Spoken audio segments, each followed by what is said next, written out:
welcome back to the weird and the wonderful with Strange Bones. I know. I hope everybody is having a fantastic evening. And tonight we're going to do something a little sort of different on the side, just for the fun of it. Hey there, Lana, welcome. Dennis, welcome. Thomas, I hope you're all having a fantastic evening. And yeah, we are going to be doing another one of the lives that was inspired by a request from one of our followers, one of you guys. And it's sort of adjacent, if you will, to what is normally discussed, but it sort of relates, so I hope you'll enjoy it.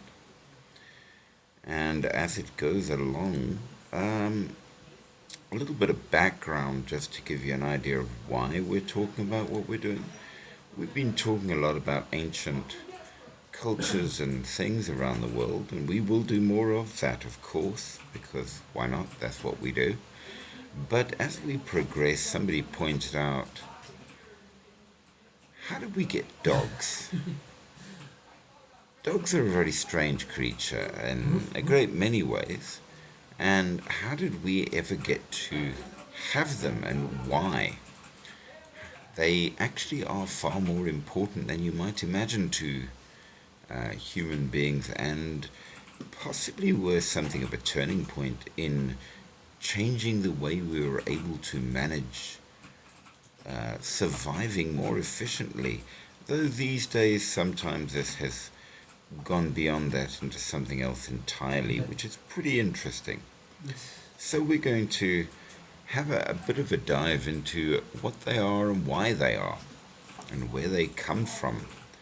And some of the stuff is actually kind of strange. I certainly didn't know it, so maybe you'll find that interesting.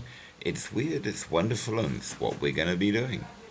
So with that said, I'm going to point out to you that we have only one rule on the channel, and that is that you are not rude. If you are rude, we give you the boot. We have a lot of different peoples on the channel from all over the place with different beliefs and different viewpoints, and we certainly recommend you commenting and sharing your viewpoints.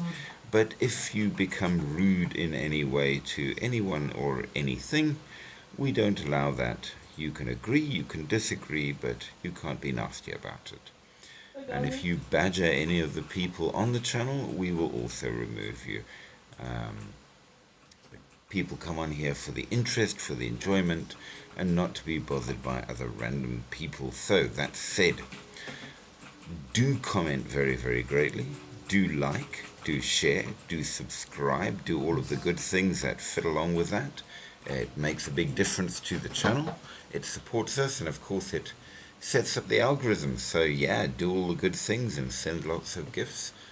And that, at least, will give us a start and keep us going. But that said, so, dogs, where do they come from? Well, most of us are pretty much aware that back in the day, far enough back, it was wolves where dog came from. Now, what kind of wolves are there, and where did wolves come from? Because sooner or later, going back far enough, we have to see how they developed. Now, in the last live, we had a good look at how humanity evolved. But of all the creatures in the world, the one that has evolved the most, probably, is going to be dogs, and mostly because people forced the evolution to a certain degree, which is really quite interesting. Now, that said, you do have in the modern day quite a few different kinds of wolves. They're not all known as wolves exactly, which does make them quite interesting. Dogs technically are still wolves. Very, very, very evolved and different, of course. So they're the first on the list. You have the Arctic wolf, the eastern wolf, the dingo, which is a kind of wolf, Japanese wolf, the Indian wolf, the Mexican wolf, the northwestern wolf, the Alexander Archipelago wolf, the Hokkaido wolf, the Eurasian wolf, and the Iberian wolf, which is quite a list. The list goes on with Tibetan, British Columbia, Arabian, Italian, Alaskan, Great Plains, Mongolian, Greenland, steppe, tundra, New Guinea singing dog, Bernard's wolf, the Texas gray wolf. I mean, the list is pretty big, and all of them are slightly different and slightly more adapted to their environment in whatever way, which is really quite cool. I think it would be a pretty fair thing to say that they are kind of amazing.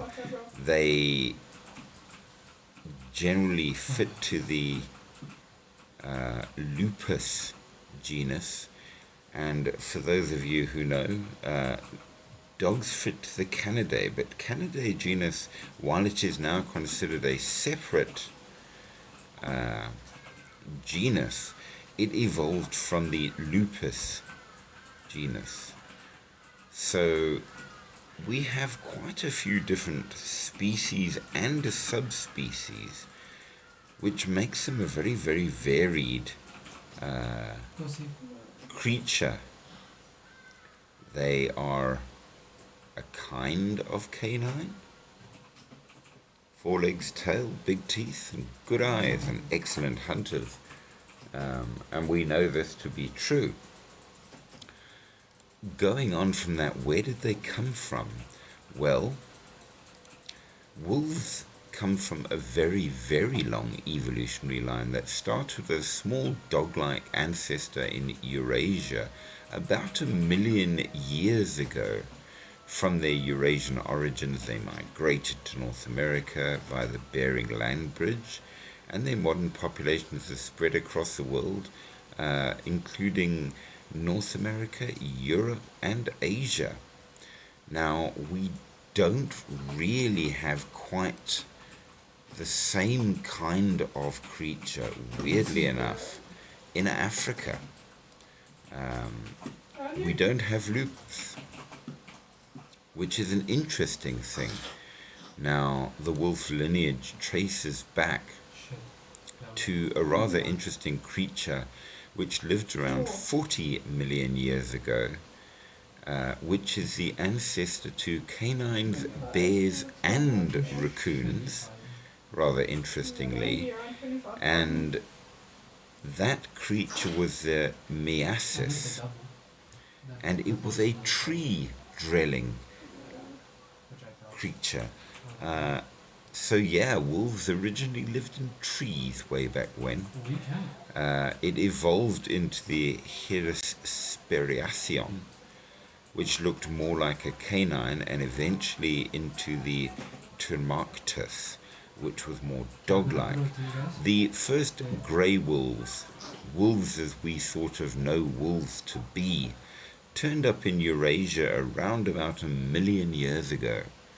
And that basically tells you that they have a very, very long lineage. They got to North America across the Bering Land Bridge when it still existed, and it appeared during very low sea levels during the Ice Age. Now, there were several waves of migration of wolves to North America coinciding with glaciations, which led to the modern wolf populations there. But now they're found all over.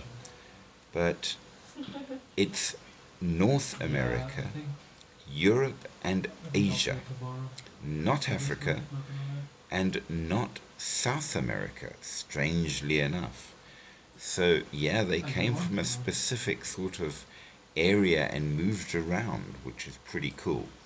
And it shows how you can get evolutions that have spread world over that are not a world over thing.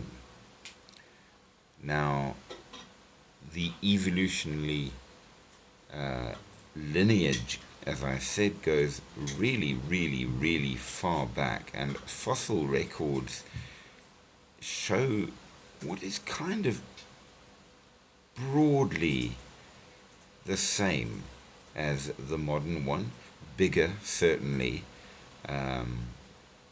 probably bulkier as well at certain times. We know that over history things have developed into different species. The non-avian dinosaurs were the ones that developed into the first carnivores, and of course carnivores are the important bit, because basically we're talking about teeth, the ability to manage eating that. Now, we know that from these you ended up with things like the cat-like Phaleoforms, which actually predated the Canidae.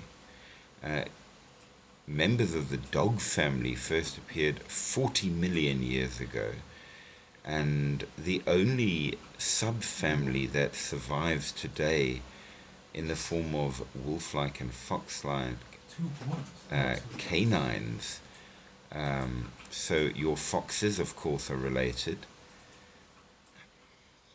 and they only developed 34 million years ago, before branching into the Vulpes genus and the Cani genus, where we get our dog-type things. We know that 10 years ago you had the jackal-like Eucion, which was again a kind of coyote-like creature, which invaded Eurasia as well. It eventually developed into a number of dog-like creatures that became the wolves and the wolf-like animals found today. But yeah, when you're talking millions of years, you can actually see how far these things have gone. We know that they've moved across into Asia and have been domesticated there for a long time as well. They're found all over there, they're found all over Europe, they're found all over North America. Oh my god.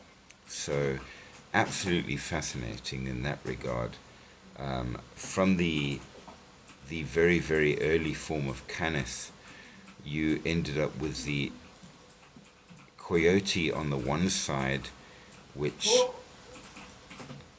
separated probably among the first from the real wolf-like creatures. This broke off into your dire wolf. Yes, those of you who are big into D&D know the dangers of a dire wolf. And it was real. So there you go. Spooky, how are you doing, sir? Are you in fine and fabulous form? Hey, Mr. Strange. I hope you are doing very, very well indeed. So yeah, your dire wolf absolutely did exist, separately from the coyote. There were a couple of other forms which also seem to have vanished, but then there was another separation as well, off from the more well-known wolf separation, which includes the grey wolf and the red wolf, which again is different to the general dire wolf, and with them the dog. which separated off as well.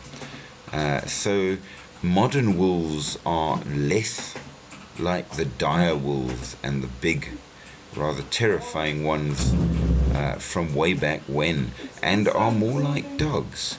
But both of them, or neither of them, depending how you want to say it, are that close at all to coyotes and that kind of thing. So they're very, very different, which is really quite interesting. We know that at times they became very, very big and had huge teeth. And the dire wolves, they reckon, were the size of a small pony. So yeah, can you imagine that, Spooky? A wolf big enough to be as big as a small pony. That would be a terrifying thing to encounter. Sounds a bit scary. Yeah, I think that prefer not to meet one. But nevertheless, they did exist and were a terrifying opponent. So possibly this is the reason why the ancestors of the modern wolf, which did not include the dire wolf, probably teamed up with people just so they could make absolutely certain they could survive against these larger and more terrifying varieties. But when was that? Because like all the creatures were bigger. I mean, you had mammoths, you had saber-toothed tigers, you had. Yes. Wolves were probably a lot bigger back then than they are now. Not so much the ones that survived. That's the interesting thing. So when you look at the genealogy, the original proto-wolf was as much as around 60 million years ago. I mean, they have a very long lineage. But they split off. So what we would call our wolves was only around 40 million years ago. But when they split off along with your three main groups, which is very, very interesting. So you had the ones which developed into things like the coyote, which separated way back then. You then had the dire wolves, which separated on their own. And then you had the ones which eventually developed into the modern grey wolf and the red wolf and dogs. So you had three separate groups. So while coyotes are wolf-like, they are split off so far back they're considered a separate genus. And dire wolves as well would have been considered a separate genus. But it was the smaller ones that survived, probably because they were far more adaptable, which is pretty interesting. And it seems that a lot of them did well because they teamed up with people. Yeah. Which is an interesting thing. Now, we know that wolves are known to team up with other animals in order to hunt and all the rest of it. There's a standard knowledge of how wolves and ravens work together in hunting, which is really quite interesting. So the idea of wolves working with people is not a surprise. And of course, they then developed into the early dogs, and those dogs developed through a kind of a forced evolution in many ways, because people bred them. Where are the wolves now? Well, the dire wolves are extinct, but the wolves that split off along with dogs, like the red wolf and the grey wolf, they're still around. They still exist, and they've survived till today. So they've literally managed to evolve over more than 60 million years, which, let's be fair, is a hell of a long time, even in terms of history, which is pretty cool. Now, some of the species still exist. Some of them don't exist anymore for all kinds of different reasons. They just didn't manage to survive and became extinct. I imagine that the dire wolves were assisted to become extinct simply because they were such a danger. And it was actually only within like the last 20 million years that you had a separation between your wolf types and dog types. Obviously early proto-dog types. But yeah, what you missed, which was really interesting, is the fact that the oldest ancestor that became all of wolves and dogs and everything was a tree-dwelling creature. So how's that? But then, of Can I course... try something? Sorry? Can I try something? Joining you as a co-host. Yes! Go for it. Okay, so I'll be back. Absolutely brilliant. That was crazy. So we have a co-host tonight. That's going to be awesome. We do appreciate that.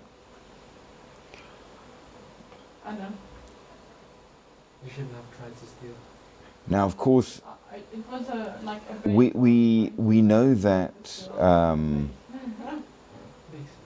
the joining of humans and dogs was very, very recent, historically speaking. But interesting, there are still more versions being found by varying forms of archaeology around the place. In 2022, a new subspecies of the Canis lupus bohemica was discovered in the Bat Cave system in central Bohemia in the Czech Republic. The Bohemian wolf is an extinct short-legged wolf that disappeared or appeared first around 800,000 years ago. I'm not sure if there's any left, but it does show that wolves by and large are pretty adaptable and manage to survive. Now, at a point you got what we can refer to as the Paleolithic dog, Canis familiaris. The first sort of dogs as we might know it.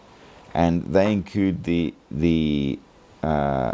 ones found in the German area, in Belgium, in the Czech Republic. There's quite a few which are very interesting, but they are the proto-ancestor of the domestic dog. Now we've got, let's see if I can get him on. I'm trying to get young Spooky as a co-host. Let's see if it works.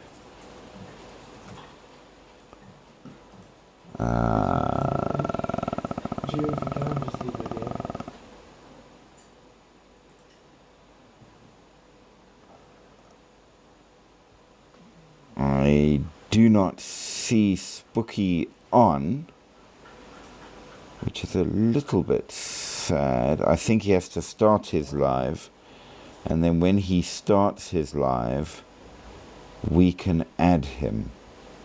Yes. And I'm not seeing him on yet, but we are hopeful. Welcome to all you new guys that joined. Hopefully he succeeds in that regard. Well, nevertheless. So, dogs. Where did we find them? Well, around the Paleolithic times, which, yeah,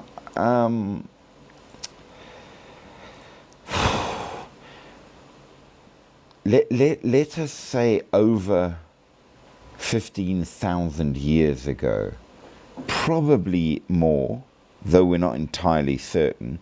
It's sometimes hard to tell these things when you're talking that amount of time. But they absolutely did start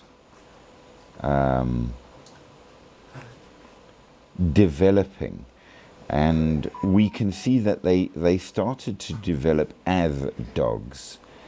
So the domestic dog, as we know it today, is distinct morphologically from all canids except the wolf-like canids, but they did split away from the wolf-like canids, except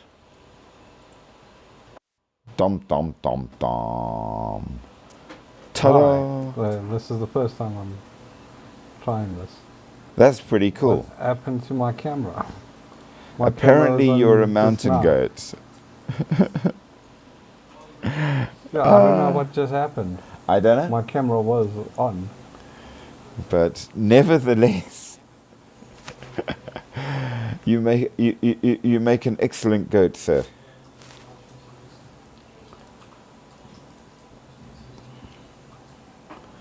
Now, we have a whole selection of differences between the Canidae that obviously are very important, but they all do have certain characteristics which are of most importance to humans. They are fast, they are strong, and they are excellent hunters, and their ability to smell makes them able to track and sense things very, very, very well, which means that they work brilliant for hunting, but also very, very good as protectors. They can pick up something coming along before we can. So absolutely, you can see the advantage. Now, of course, along with that, they get certain advantages from us as well, which is very important. Now, we're not going to go into all of the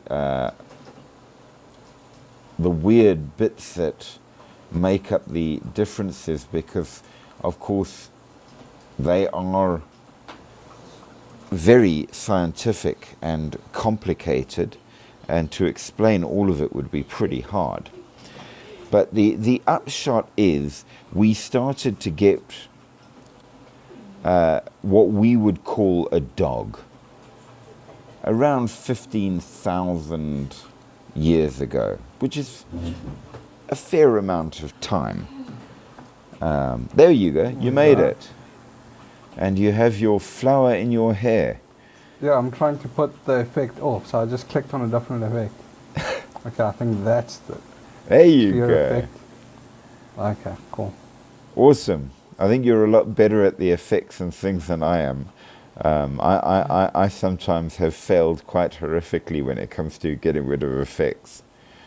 Yeah, So- probably I was looking at it and then clicked on an effect, but when I was live, yeah, then I saw myself.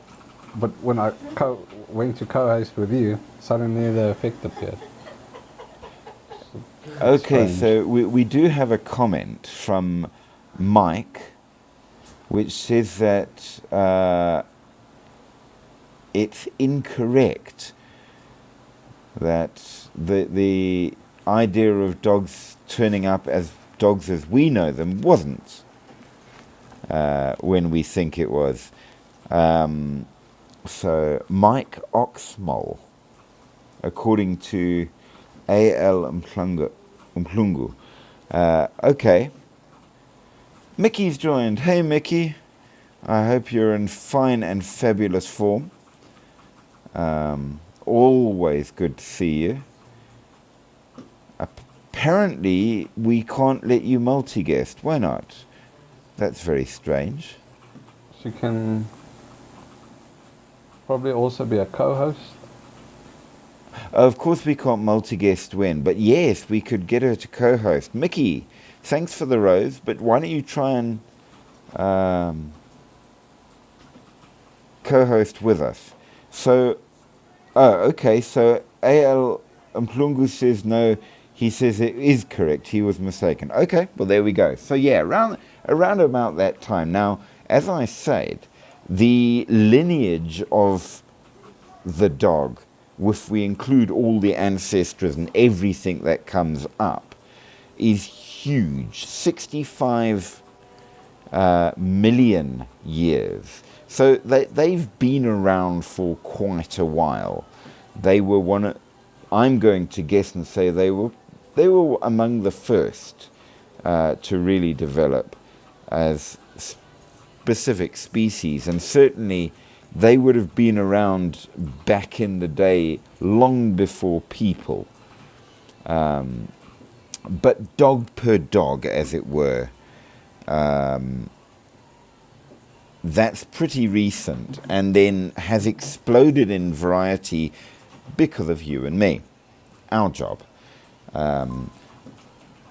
Wolves obviously developed slightly separately into the modern age.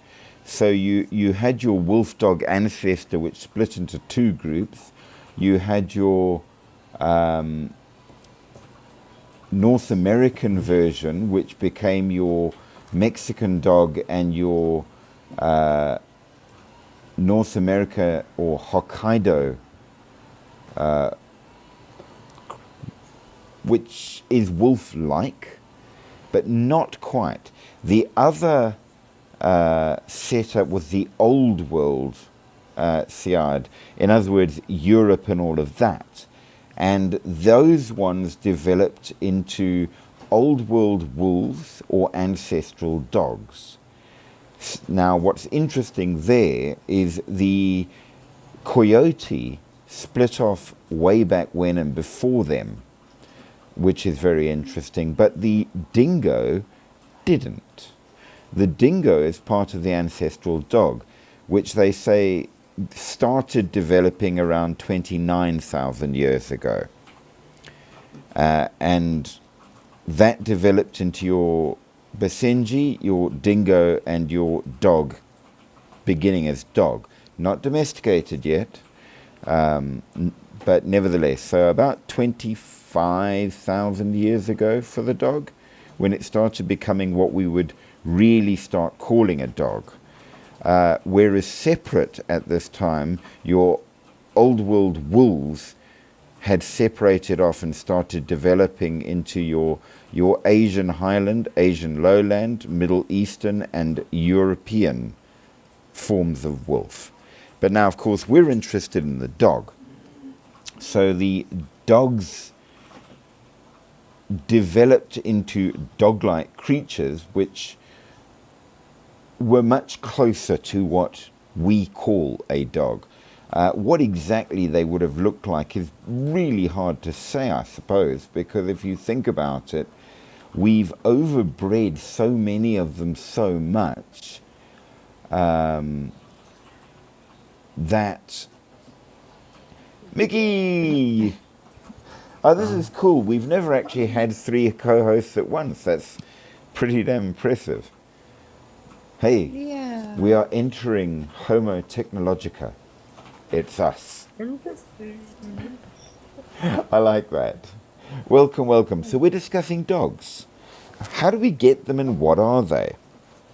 So we've established that dogs as dogs, what we would call a dog, started developing around 25,000 years ago. But it was only around 15,000 years ago that they started being related with humans. So for about 10,000 years they did their thing. They were dogs. But then they started hooking up with people in what they call the Canis familiaris. Familiar dog. Well, it makes sense. The dog as we would call a dog. And yes, I pronounced that almost correctly. So there's been a huge number of genetic divergencies along this 65 million year cycle, most of which are now extinct. some of which we're very glad are extinct, like the direwolf, which you missed me mentioning. It's about the size of a small horse. Yeah. Yeah, so it would have eaten you pretty fast. So we're glad to have avoided those. Now, of course, today we've found that some dogs are more wolf than other dogs because of the interbreeding. And some of the very modern ones are barely any wolf at all. We see that you have certain specific types that have developed in very, very different ways. And if you want proof of that, you compare a Tibetan Mastiff, which would stand nearly up to my chest, is huge, to a teacup poodle, which can fit in a teacup. So yeah, dogs have evolved quite differently, and for different reasons. So we are interested in the modern dog, but the Canis dingo, or strictly speaking, the Canis familiaris dingo, because it is part of what developed into the dog group. And it's found only in Australia, and it's a little bit argued as to exactly what it is, but it seems to be a basic member of the dogs group, but dogs split from them. So it is Canis familiaris, but it's not Canis canis. Does this matter? We don't know. We know that there is a common ancestry between the dingo and the New Guinean singing dog. Yes, that's a real thing, which is pretty cool. They apparently enjoy their singing. Now, of course, as these dog creatures move to different places, be it Asia, Europe, America, and all the rest of it, we know that they started getting connected with people, and people bred them, and they bred them to use. So there's where the biggest evolution starts kicking in, and they really start changing. And they become what we call dogs today. So the domestication thing, if it will, had the biggest impact both on the dogs but also on the humans, because we were able to evolve better and be able to settle better by having dogs alongside us. It gave us greater protection, greater warning, and made it safer. We survived, but we destroyed them. Well, a lot of their species, because they can't live on their own anymore. Well, there is most of them. That's something which is going to be an argument for towards the end of this thing, because there is what we are going to talk about called over-evolution. And here's the interesting thing, because in certain respects we might be doing the same to ourselves. Yeah, no, we can't live without technology. Yes, so we are getting to that point. There's no way that we can live without technology. We can't claw anything or bite anything to death. So we've got a very interesting comparison to people. Now, of course, what makes dogs different? Well, pretty much huge amounts. Fur color, fur density, body size, behavior, all kinds of things. Though it's got the basic same shape, no matter what dog it is, obviously the differences can be quite massive. And of course, part of it is geographic. Those in the colder environments have much thicker coats, whereas those in hotter ones have thinner coats. The interesting thing is you don't get any of them naturally in Africa. We don't have dogs or wolves naturally. In They Africa. Yeah. It's Asian. No, We only have the it's African European. wild They started in Europe. Say again, What about Mickey. we have the African wild dogs, don't we? It's split off from the genus so far back that it doesn't count as a canid.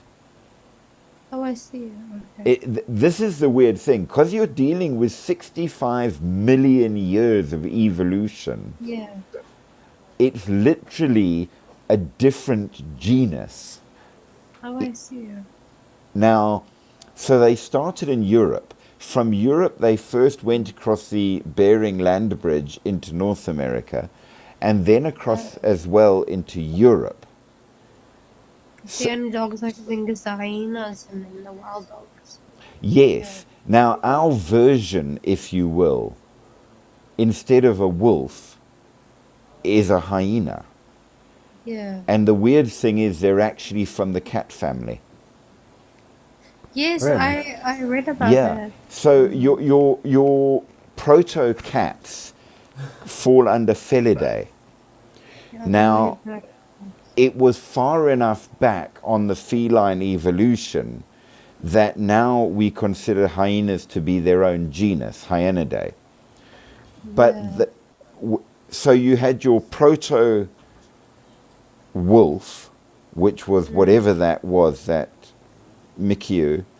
Yes, that was what it was called. I'll give you the exact name. It was a tree-dwelling creature. Yeah. And you had the thing that developed into the Felidae eventually. And it happened over millions of years. Yeah. Now, the branch that dogs, wolves, coyotes, dingoes, all of those come off that proto-wolf line, even if they're now extinct. Hyenas came off the proto-cat line, which is totally different. So, yeah, we don't have wolves. Our wild dogs are far enough back that they're not really a dog Yeah. at all, which is very strange. That is really bad, for sure. So millions of years makes a difference evolutionary, such as it may matter. But it's pretty cool. Now, you can actually check this because we can see that, for example, foxes came off the wolf line at a point, quite a while back, but off that line. So Yes. foxes are related distantly to wolves. But the thing is, even with their eyes, you can tell with their eyes it's very different. They've got cat eyes. They've got like They fox. do. Most And have that. they're very interesting as a creature. They make amazing pets.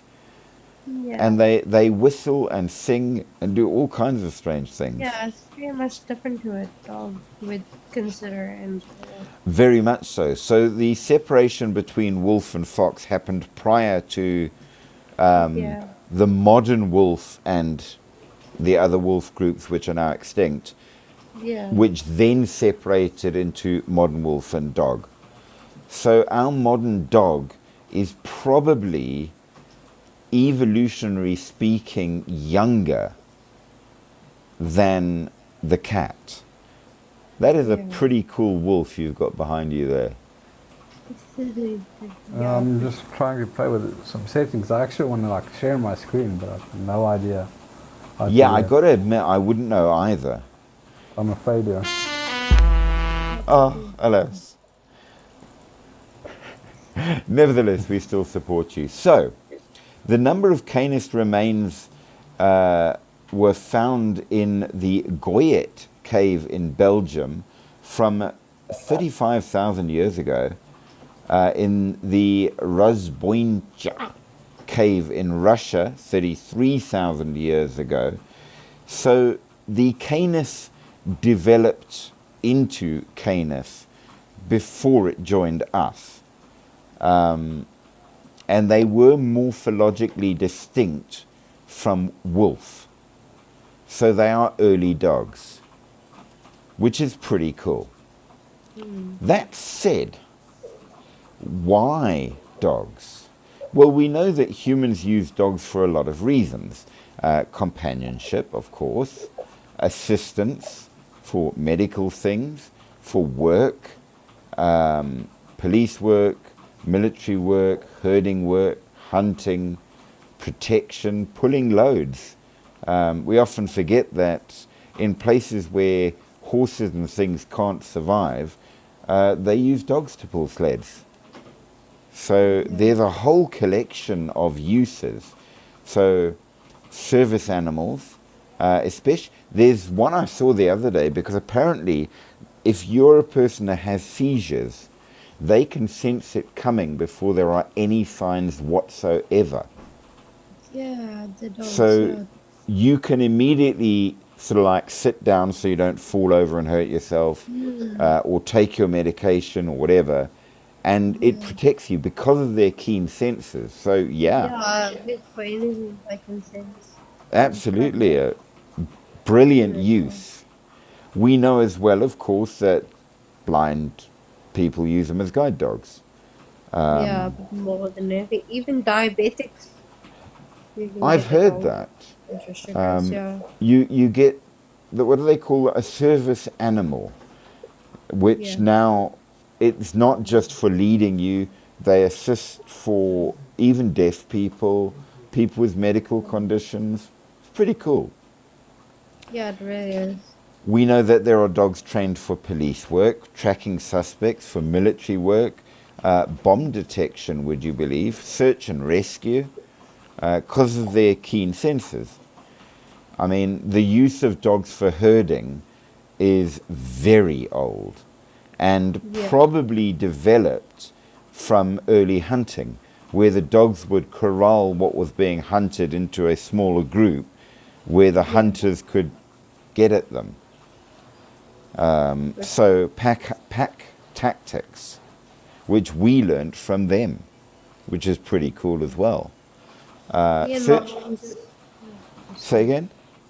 Me and my mom just watched a movie last night called War Horse. I don't know if you heard about it. Okay. War Horse. It was brilliant. It's such an amazing movie.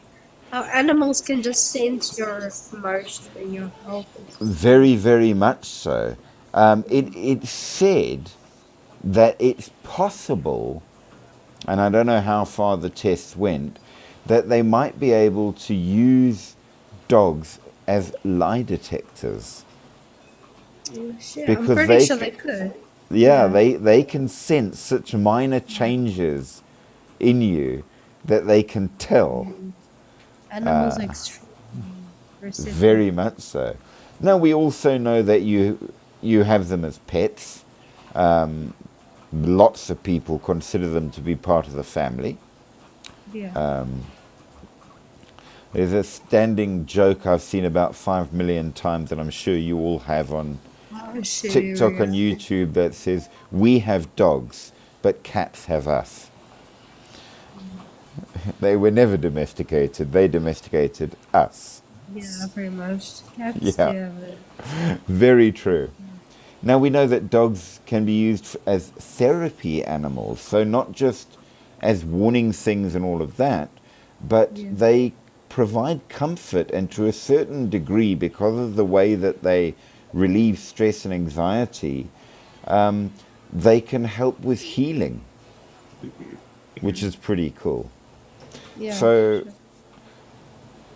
guardians, protectors, of course, used as transportation, pulling sleds. Sometimes they were even used to power machinery on dog wheels that turned things, believe it or not. Yeah.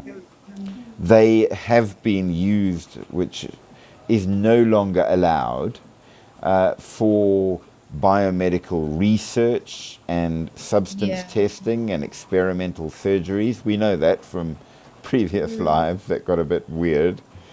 And apparently, in some cultures, they're used in rituals in religions as part of cleansing ceremonies. We also know that you have the famous use of canines as a food source in quite a lot of places as well. So, yes. So, yeah, they've been considered magical and more. So, Yeah. definitely different. Now, people likely started to keep dogs through domestication in Eurasia around 15,000 years ago, but it could have been longer, up to 40,000 years ago. We just can't tell. But it was not a single event, but happened in multiple places over thousands of years. So there wasn't one guy that did it and then taught everyone else, which Yeah. makes sense. Wolves scavenging near human camps that were drawn into a relationship for mutual benefit, especially when food was scarce. They think that it first probably occurred in Siberia, which would make sense again because it's a very harsh environment. And any help you can get would matter. So it does kind of make sense that that would be a good place to begin. But maybe from then on, it then spread east and west from there into different places. Very gradually, not sudden, different populations of dogs appeared in different parts of Eurasia at different times. Now, the domestication of dogs in North America happened as a separate issue because people went there with dogs, which is quite interesting. So the dogs that they have, they took there. They didn't domesticate the local wolves. Yeah, so when people crossed the Bering Land Bridge, they took their dogs with them. So domestication, as we know it, started Europe and Asia,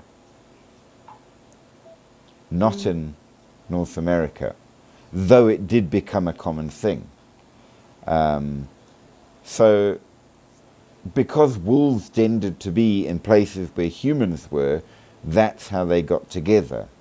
Now, archaeological evidence of a close human-dog bond was found in the Paleolithic tomb in the Middle East, where a person was buried with their puppy.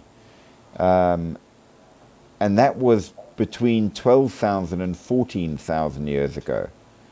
So, in terms of history, that's quite a long time. And then this sort of developed from there all over the world, which was pretty cool. Now, what then are dogs? I mean, if you can have the Tibetan Mastiff standing 4 foot tall at the shoulder, covered with foot-long hair, able to survive the high altitudes and freezing weathers of Tibet, huge warrior-type dog, they were used in battle and all, on the one hand, and a teacup poodle, which is about as useful as a brick, you know, when it comes to a pet. How do we get that? What the heck are these things? So, what are the oldest breeds of dogs still around today? So, we refer to dogs as man's best friend, okay? And our relationship with them goes back possibly before any other animal domestication for use. It's really long. So that's interesting. Now, some dog breeds are in fact less than 100 years old. Can I try something? Yes.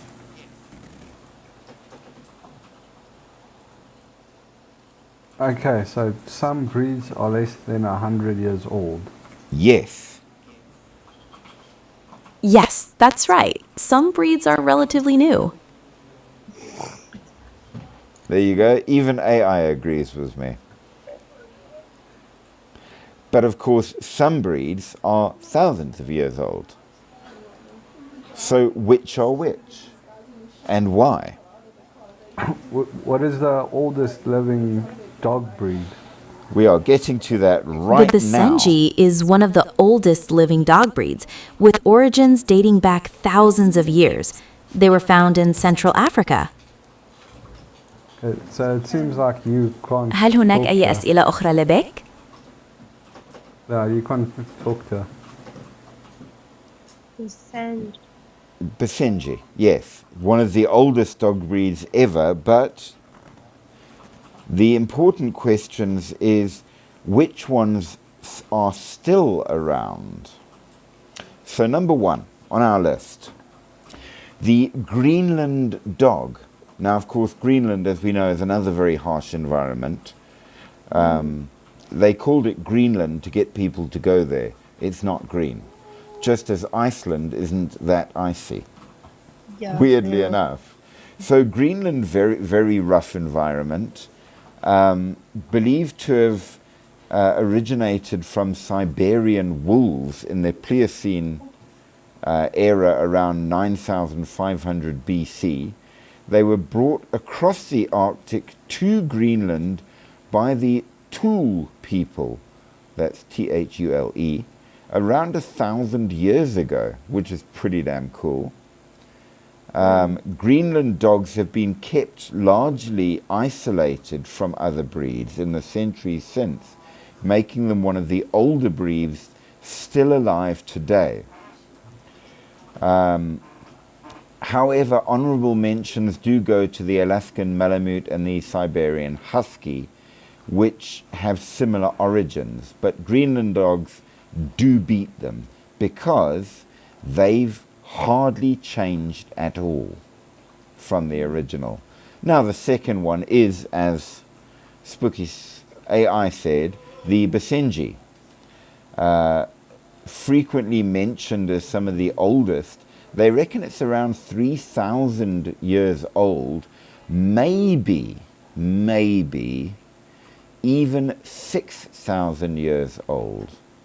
It is an African dog breed that was used in Libya and Egypt and was in their artwork going right the way back.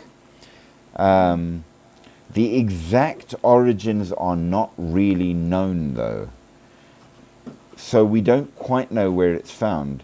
It was said that the modern Basenji breed was first described in the late 1800s in the Congo, and it was then introduced to Europe and other parts of the world thereafter as a very skilled hunting dog, and it's still used for that today. But it's very possible that these dogs were brought down into Africa for all the reasons. The next one is the Saluki. Now, I was surprised at this one because I kind of thought that it looks like the kind of dog that's carefully bred. It's a very elegant dog with long flowing hair. I really thought that would actually be a much more modern dog, but it's not. It's one of the world's oldest dog breeds, and it bears resemblance to dogs found in ancient Middle Eastern pottery and wall art that dates back to around 6000 BC. Now, we're not sure if they were quite the same as the modern Saluki or just an ancestor. So they're considered one of the oldest, but the Greenland one beats them because of its purity. which is fair. Now, they are, of course, related to the Arabian hound, the gazelle hound, the Persian greyhound, and other similar ones. They are very lanky and thin with long legs, and they are very fast. Now, the earliest remains of either Saluki or greyhound were found in Syria 4,000 years ago, and legend has it that they were then taken to Europe with the Crusaders, but really not much, and they only became a European breed that people had around the 1800s. So they're very much a Middle Eastern thing. Then the greyhound. My landlord just got the Labrador, like, no, what is it? It's a border collie Okay. cross Maltese poodle, so it's got long hair. A colladoodle. Yeah, it's so pretty. I can't believe it. But there is evolution, forced evolution in action. We did And that. he's getting big now, but like he's got the long hair. Yes, he would. Amazing to see. So just like the Saluki, the greyhound, Middle Eastern, way, way back, definitely Middle Eastern. We only hear about the greyhound in the 1st and 2nd centuries outside of then, because they were apparently popular with Roman troops. Oh, So yeah, the Romans brought the greyhound out because they could race them. In the Middle Ages, however, in Europe, you were not allowed to own them if you weren't royalty or nobility. okay. There you go. I saw somebody breed it's a Malamute. with a greyhound with or something recently, and that dog, oh my word, the speed it was running at, Yeah, they can get really fast. that was quite amazing to see, because she often races her dogs. She's got like this Okay. four-wheeler rides, and she shows the speed of her dogs, and this dog, yeah, he No, they can move it. And I see Spooky's thrown up a couple of ancient carvings from the Middle East as well of the dogs, which, yeah, the Salukis and the greyhounds. And yeah, long legs. And TikTok is TikToking because it can. Ta-da! This is strange how it doesn't detect you. Spooky, can you pull that picture smaller a little and see if we can... I'm trying my best, but I know. the thing really doesn't want to work. It doesn't. I had the same problem when I put up pictures, which is why I just changed the background now. Trying to It put only wants to pictures get is hell. bigger. No, it's crazy. I'll be right back. Cool. Now, the next one along is the Afghan. Very, very interesting. Closely related again to the Saluki, but less a racing dog and much more a hunting dog, also Middle East.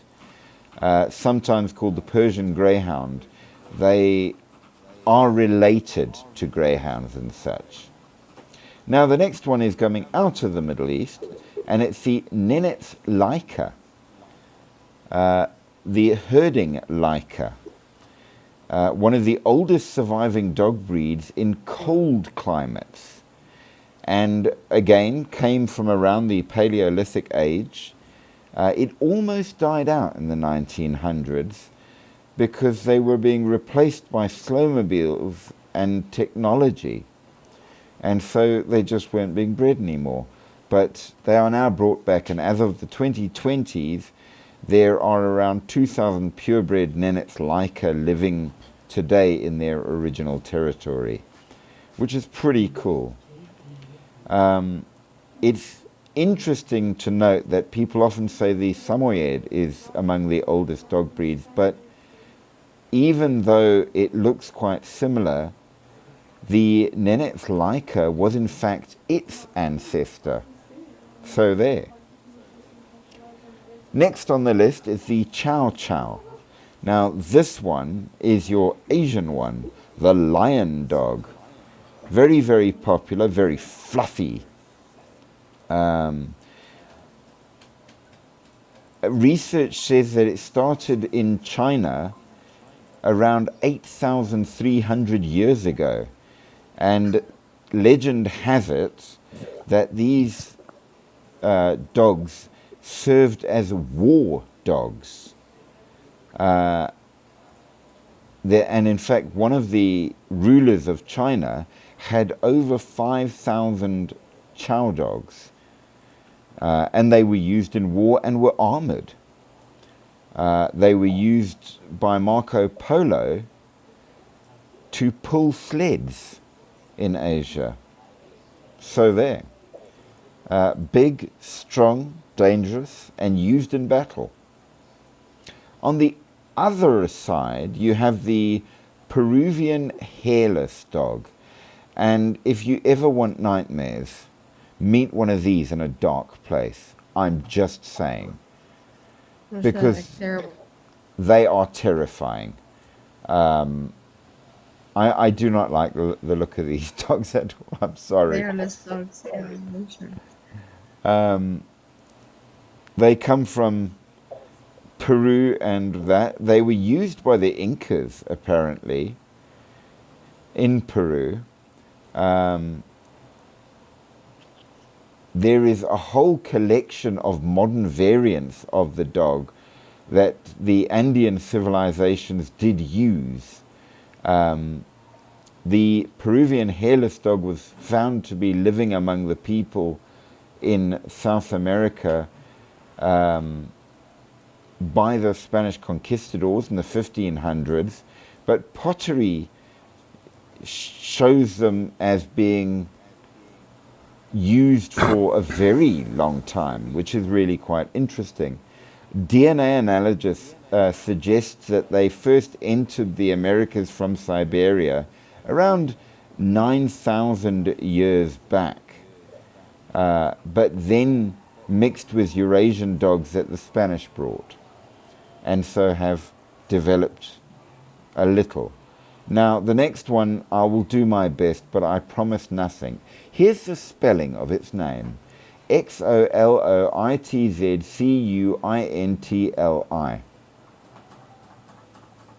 Anyone want to give a go at pronouncing that? I'll take that as a no. Xoloitzcuintli. Mostly called a Xolo, for obvious reasons. So the Peruvian hairless dog is similar, but the Xolo has been around for around 9,000 years. It's pretty cool. They've been found at various Mayan and Toltec burial sites in western Mexico, and the Spanish conquistadors said that often the Aztecs had them. That's a pretty cool picture. Do you think they milked them? This is a dog, but it looks like it's got some nipples, I'm guessing. I don't actually know. To be honest, I suspect that humans will try anything.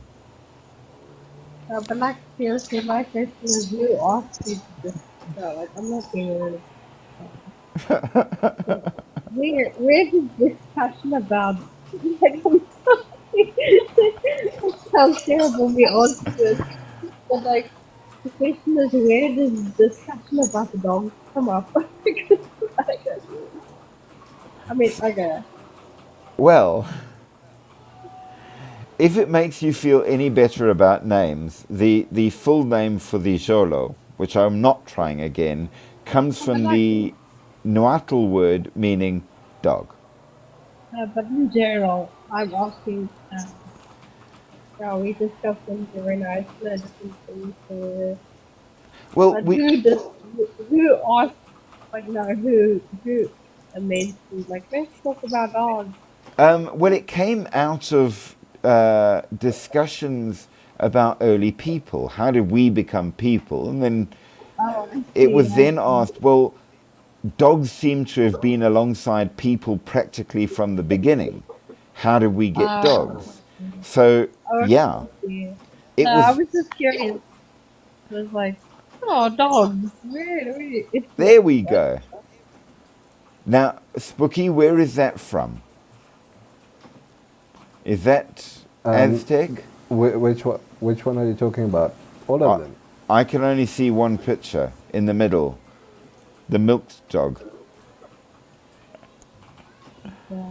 Okay, I'll tell you. Where's it from now?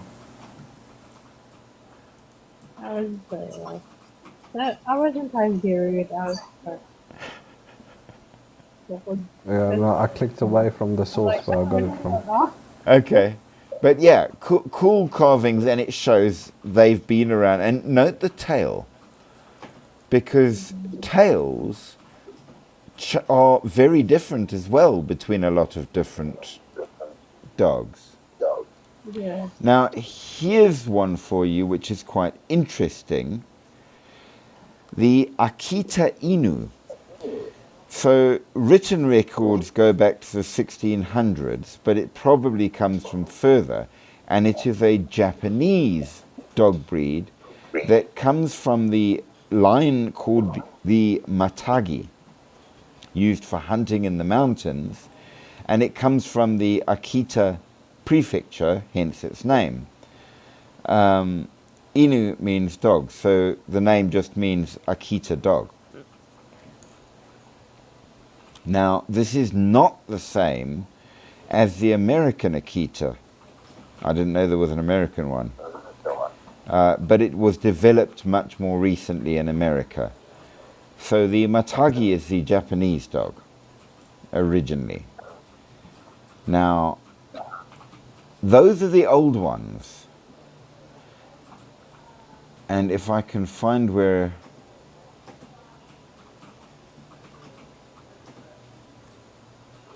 we go, there we go. You've got to get the lists of things right. So, what is a dog breed? Well, literally it tells you what we've done to it. We have bred the dogs. So what the original dog looked like is anyone's guess, but we bred them to perform specific tasks. They are the most variable mammal on Earth, and artificial selection has produced more than 360 recognized breeds, each with distinct traits related to its morphology, body size, shape, tail, fur type, and so on. But there is only one genus of dog. All dogs are dogs. It's the breed that changes, which is kind of weird. We know that people can get really technical about their breeds and what breed registries there are, what makes a breed a purebred or a crossbred or a mixed bred or a natural bred. But they're all inbred, if that makes any difference. So yeah, breeding dogs is a big deal. I like that statue. Yeah, Yeah. no, it seems like people really do love dogs. They bury them, they make statues of them, they make drawings of them. They do. They are literally man's best friend and have been for thousands of years. The first dog breeds came around 9,000 years ago. We know there's record of Zhukov Island in Siberia having domesticated ones. And it just carried on from there. Egyptians kept them as hunting dogs and pointers. We know that people developed Mastiff type dogs for guarding. Short-legged dogs were bred especially for hunting burrow-dwelling vermin, including foxes. That's why they have short legs, so they can get in the hole. So yeah, that's what was done and why it was done. Dogs can be incredibly various, ranging from huge to tiny. Now, dog types are the broad categories of dogs based on form, function, or work, lineage, or appearance. So modern dog breeds fall into dog types. So some breeds are a particular type and some are not. So I think... Short legs. Yeah, very much so. So we know the Saluki were bred for running and they had long legs. Whereas your Basset Hound was for fox hunting, and foxes live underground.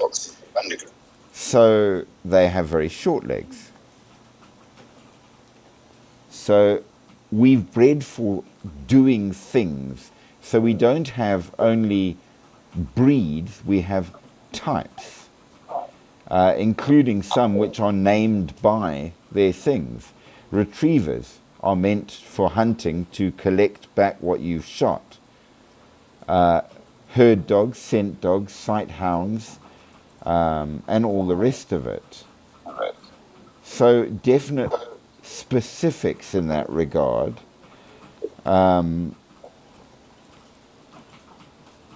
There are bloodhounds, which are trackers, or limers, if you want, running hounds. You've got scent hounds, sight hounds, race hounds, all different things that we've decided we want a dog that does this. And apparently in the modern age, we've decided we want one that fits in a handbag and does nothing except eat shit and be useless. And so we have those kinds. Yeah, we've got a Chihuahua who has the So, one tennis. They're very like bitchy dogs. yeah, they are. They're definitely not bred for attitude. Let's just say that. Yeah. Oh, this is a greyhound. And yeah, some dogs have much better temperament. So here's a contrast for you. The Great Dane is known to be incredibly loving and a really, really nice dog. By contrast, the Chihuahua, one of the smallest dogs, is known to be a bitch. So, Yeah, he's lovely. I mean, but I can pick him up. But he only like wants to send you. you know why it's called a Chihuahua? Yeah, if you're Why? not somebody that he It knows, comes from like, Chihuahua. It's actually a Chihuahua dog because it comes from Chihuahua in Mexico. Yeah, but he was definitely Weird he fact. knows- So do you have a dog, Mickey? No, I don't. But the tenant I have got the Chihuahua in the box, and he kind of like wanted to play a little bit. Okay. But yeah, I can understand why people say Chihuahuas because if anybody else tried to pick them up, the person is just like, Yeah, I know. They're horrible dogs. But they're easy to keep indoors. no. Do you have a dog? I have 3. One that is huge, one that is medium, and one that is small. So, all sizes. Yeah. Our- Really our- got ours are not purebred, I'm going to say. They are definitely pavement specials. But they're very special. yeah, I've only got my rat. He was my best friend. So you now even get... That's cool. Designer dogs as a dog type. So this is only a late 20th century thing where they're actually bred to be a designer dog, like your teacup types. We do get back evolution, which is quite interesting, where it's technically a canid hybrid, where you get a coyote dog or a coyote wolf or a dingo dog hybrid, a jackal dog hybrid, and so on, or a wolf dog hybrid. So you get back development as much as you get forward development, because they are so good at crossbreeding. They just do. And some of the crossbreeds are actually really sad. The pug should never have been developed. Yeah. For sure. They are developed in such a way that they have a really hard time breathing. They are overbred. And they're not supposed to have a flat face. Dogs are meant to have noses. So yeah, that's why they always have that wheezy thing about them, because it's very hard for them to survive, which is quite fascinating. So yeah, can dogs really survive without people? Well, some of them can, some of them can't. The dogs that have retained a lot of their wolf-like origins, sure, they absolutely can. And we see that they do. We get wild dogs all over the place that were once... But even dogs like Labradors, they're very difficult to wake them. Say that a little louder because I missed it. Sorry, Labradors. Yeah. They gain weight very quickly, and also they also very quickly about problems with their joints. Yes. And I don't think I don't think people understand it. They overfeed the dogs, the Labradors, and they become overweight and their joints begin to fail. And not just that. Even boxer dogs are not a good evolution. They're prone to hip dysplasia because of too much breeding. So the evolution that has happened in the last 100 years isn't the result of environment or betterment. It's because some bugger decided, I want a dog that can or looks like whatever. And it's not effective evolution, which is kind of sad. The thing with Labradors, I recently I have a friend living on Labrador.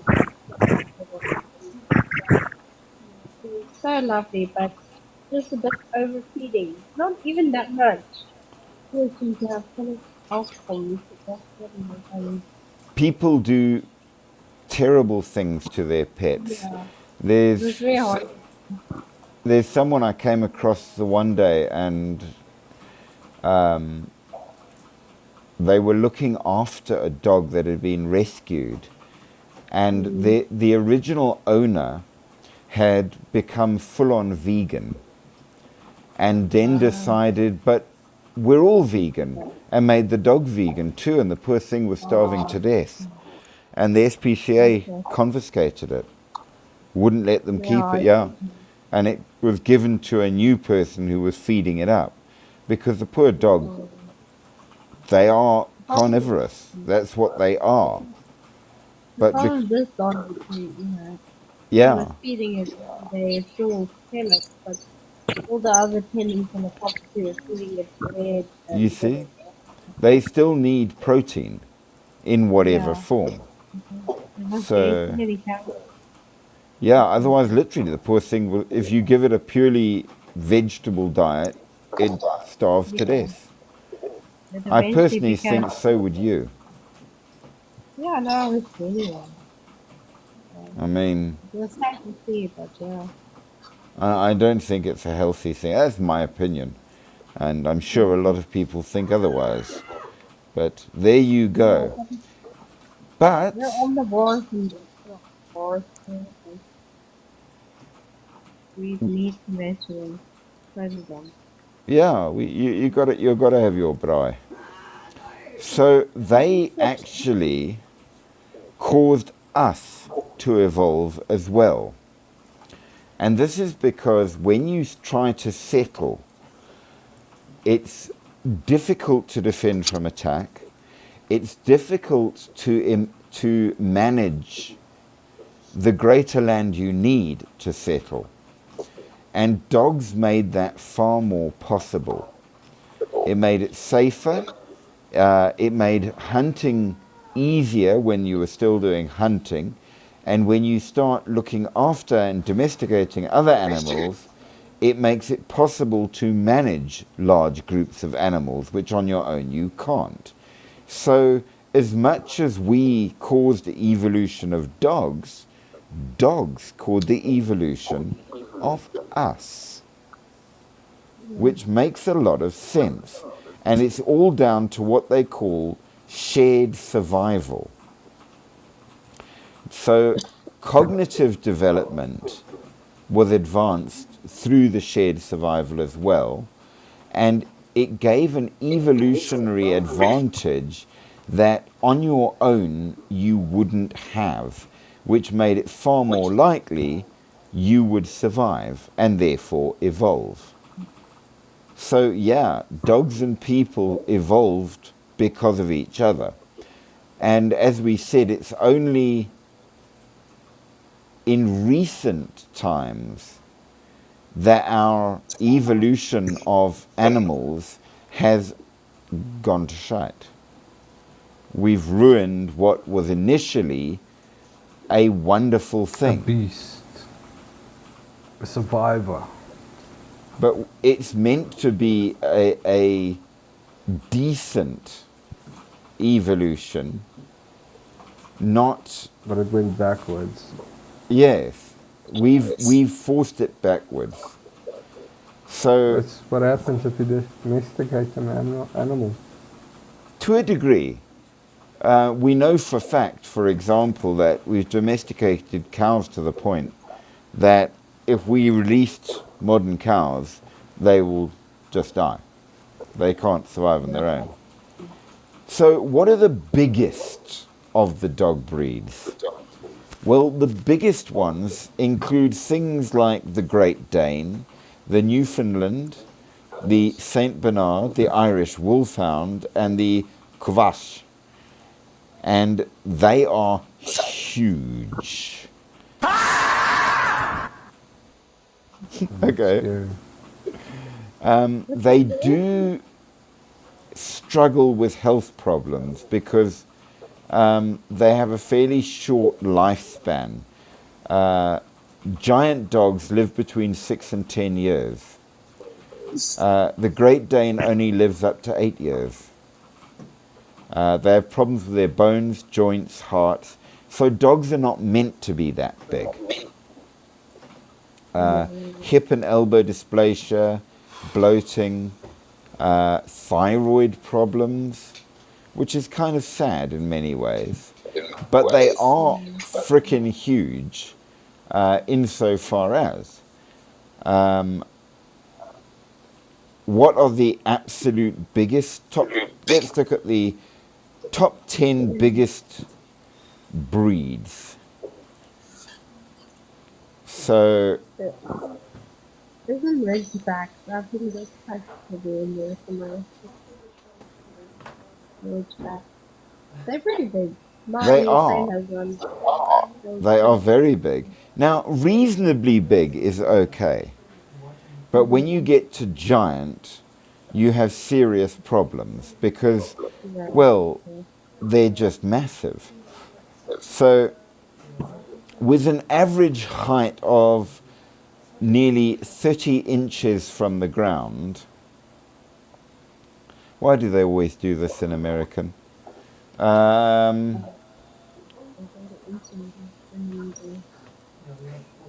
30 inches is around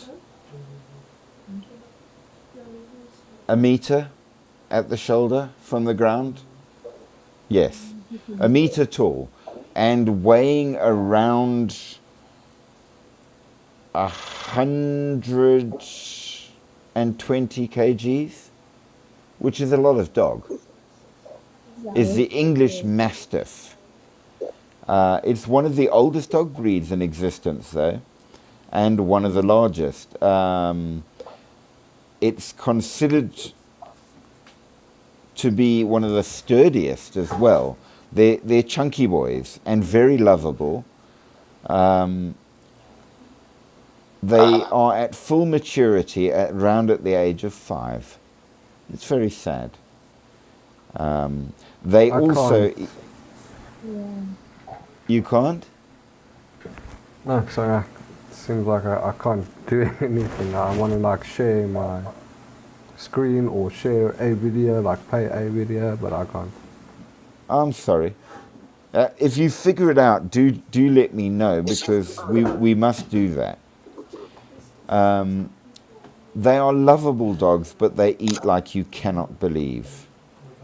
There was one, the largest recorded ever, was an English Mastiff named Zorba, who was 155.6 kilograms, and nose to tail was 2.544 meters long. Wow. He got his Guinness World Record for the size in 1987, and as of 2023 has never been beaten. Is that vertical or horizontal?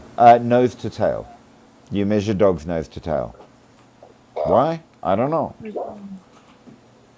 The next one, and this one is close to my little heart, is the Boer Bull, that can weigh up to around 100 kgs, with a height average, again, about a meter. And they are lovely, lovely dogs. And they are called Boer Bulls from the Afrikaans word boer and the word bulhond, bulldog. So they are literally a farmer's bulldog. Very intelligent, calm, and they're not actually a bulldog at all. They're a kind of mastiff. Huge creatures, blocky things, and I know that when I was little I used to ride mine, and they would let you.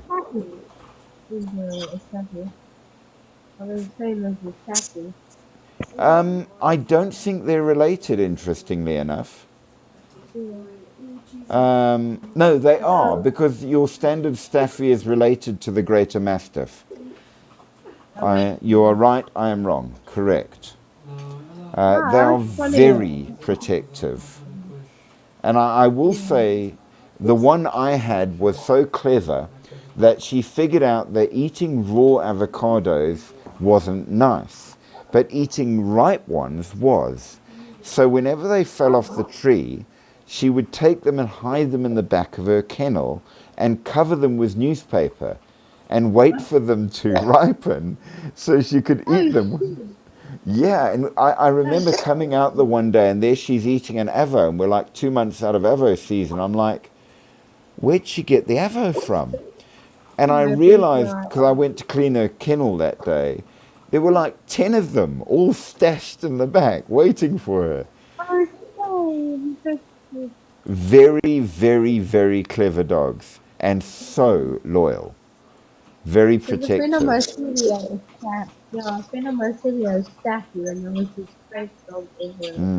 Beautiful.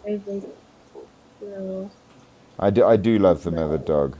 Now, the Japanese Tosa Inu is also one of the largest, bred as a fighting dog, and has been referred to as the sumo wrestler of the dog world. These are very big and were used in war as well. you do have to be careful because they, untrained, can be dangerous and aggressive because of their breeding, and ownership is restricted in some countries. Then you've got the Saint Bernard. We all know the Saint Bernard. Yes, yeah. The whiskey dogs, used in the mountains as rescue dogs. They are beautiful dogs. They really are, and they are huge. They Yes, I forgot it. have the record in the Guinness World Record books as the longest tongue on a living dog. 18.58 centimeters. When you get licked by that one, believe me, you are properly licked. 18 centimeter tongue. Wow. Okay, then not the biggest nor the stockiest, but very much among the tallest, of course, the Great Danes. Elegant dogs, calm nature, and huge. They are fun-loving, and they do enjoy a lot of play. So you can only actually have them where you've got plenty of space, because they need their exercise. And one of their biggest problems is, while being greatly effective, they have no idea that they're big. They think they're little. So they will sit in your lap despite the fact that they come up to your shoulder. Yeah, which is really cool. Then you have the Leonberger, lion hunting dogs from Germany, with a lush double coat and a huge muscularity. Mostly kept for companionship these days. Very good, and with a history of being kept especially by royalty. Very good working dogs as well, and tough. They can survive cold weather and more, but they need a lot of washing and brushing because their coats are incredibly thick and they shed twice a year. And then you have the Neapolitan Mastiff. Again, about the kind of size you couldn't keep. They are hugely strong and they imprint. So they will imprint to a person, and they need, for health, that person around to give them attention and engagement. And they also have a terrible tendency to become obese. Bad, sad. The Newfoundland, of course, huge and hairy, from Canada. The Anatolian Shepherd, again, huge creature used to look after sheep, and their thick double coat is good against harsh weather and protection from wolves. So there you go. And then, of course, the Tibetan Mastiff, which is just, well, it's giant. They are the ones that are probably the source of, you know those statues, the foo dogs, that are celestial dogs? Yeah, it's probably a Tibetan Mastiff in real Did you say life. food dogs? Foo dogs, F-O-O. Oh, okay. Well, Their this statues- is Foo. He was poisoned in 2015. That's not nice. Why do people do such Yeah. things?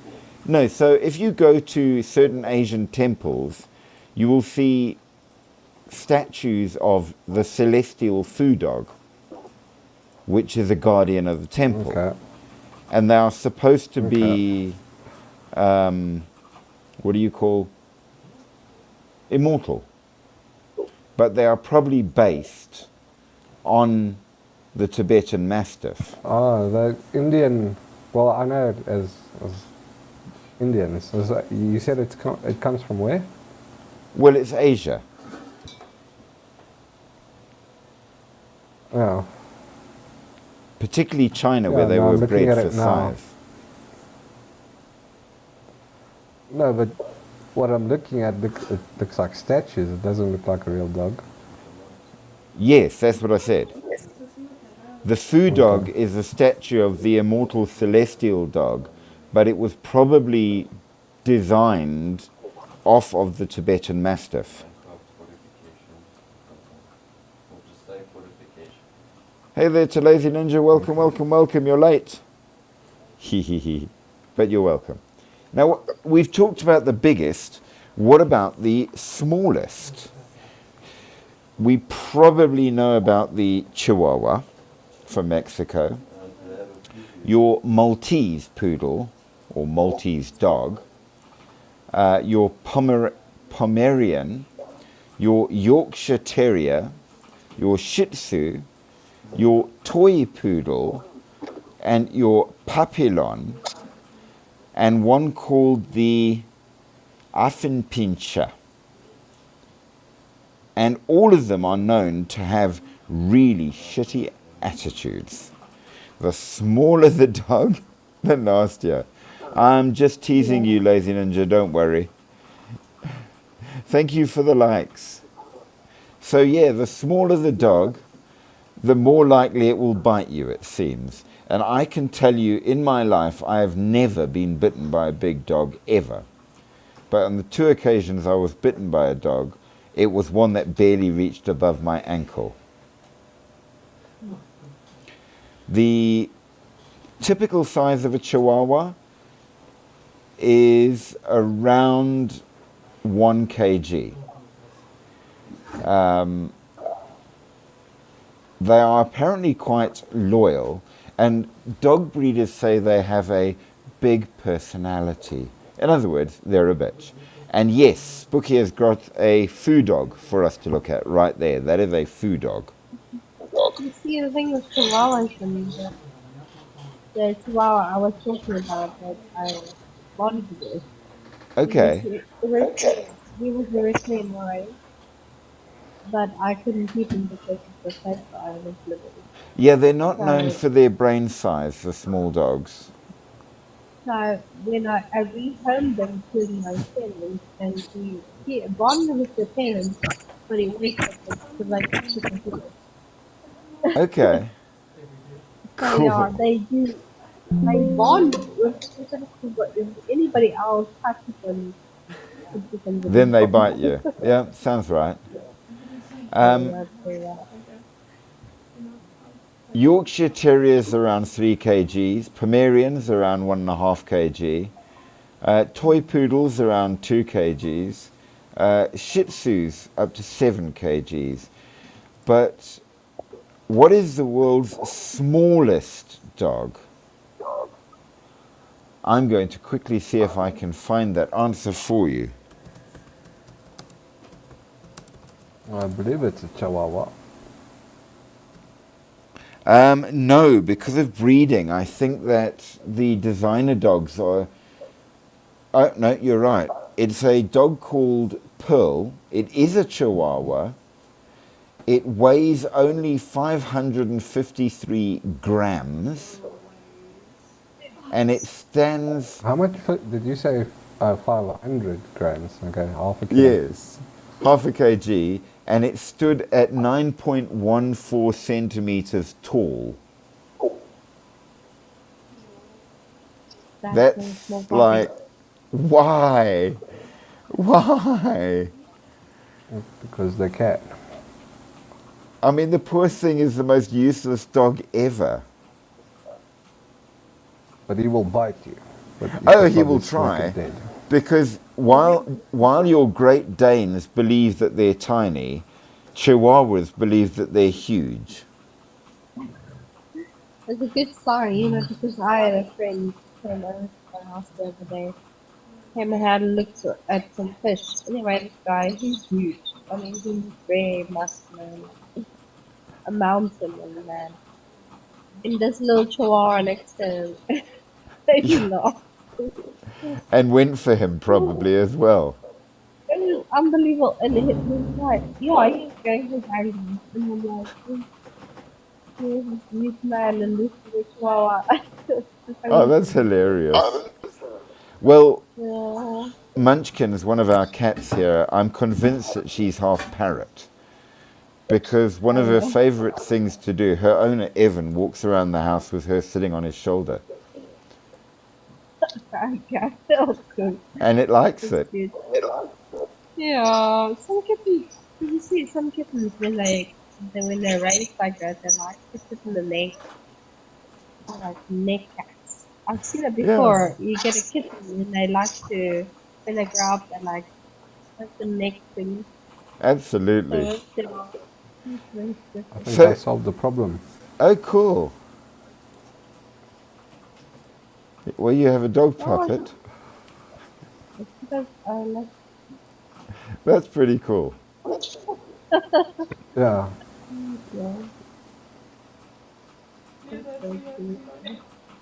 So it picks up your hand. Okay. AI in action. Homo technologica. We don't actually need a dog anymore. We have an AI one. It's like the advanced version of a Tamagotchi. Look at that. Do you know what a Tamagotchi is, Mickey? Yes, I know. I was looking at one Stevie the other day. I was like, I want one. I Yeah. remember when they very first came out. They're very hard to keep alive. I ordered one on Temu. Mine's coming to. Well, we shall have to know how you do with keeping it alive. Now I'm getting my Tamagotchi. I was like, no. I don't care about this technology. I'm getting my Tamagotchi. Cool. Oh, and we have dinosaurs too. There you go. All the fun things you can have. Well, that said, that is the history of dogs. We have done all that I've got for you. So I don't know what you thought of all of that. I don't actually know what we're going to be doing in the next live, to be honest, but I've got a whole day to think about it at least. I do apologize for missing yesterday's live. I went out to a function where it was a mix of dance, karate, music, and all sorts of things as a end-of-year display. It was pretty cool. Yeah. And the chief instructor of the dance school did a dance, and I didn't know people could bend like that. Yeah, some people are so freaking flexible it blows your mind. It was just like, no. I was watching this person today. She did the exercise routine on the trampoline. I was like, oh no. If only I could do that. Yeah, I know. I mean, I've been training in martial arts for like nearly 40 years now, and I can't bend like that. I just can't. Really? So the envy was real, believe me. All of us want to be like, I can do it. And there's a load of Can you do the splits? No. No, nor can I. Yeah. I used to be able to, back in the day. You see the problem with me, but I could have also do the splits. I was 6. No, I my hips are coming in there. okay. No, I could do the splits So even though one, when I was 20. When I was training quite a lot. Yeah, I could do it then. I don't remember what I could do when I was 6 because I spent most of my time swimming. So I grew up at the beach. We didn't care about those things then. practice makes perfect. I'm so different. Until you get old and then practice makes painful. Yeah, exactly. But once you get past that pain barrier, Well, I'm still working on it and I'm getting better. Not a lot better, but getting better. So there you go. So what would you guys like to see in the next live? We were asked to do dogs and we did. But I'm thinking maybe...